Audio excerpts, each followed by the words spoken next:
How to set up port forwarding for AT&T. Let's get started. Setting up port forwarding with an AT&T router typically involves accessing your router's configuration settings through a web browser and making changes to the port forwarding or NAT. First, make sure you are connected to your AT&T router's network. Then, open a web browser and enter your router's IP address in the address bar. Now log into your router using the default username and password. If you have changed them, use your custom credentials. Next, navigate to the port forwarding settings. This might be under port forwarding, NAT, or virtual services depending on your router model. Now let's add a new port forwarding rule.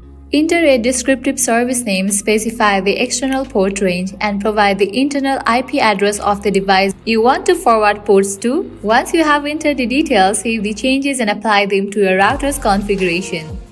Finally, test your port forwarding to ensure it's working correctly. You can use online tools or try connecting to the forwarded port from an external network. And then you have it. You have successfully set up port forwarding for your AT&T router. If you found this video helpful, don't forget to like, share and subscribe to our channel. Thank you.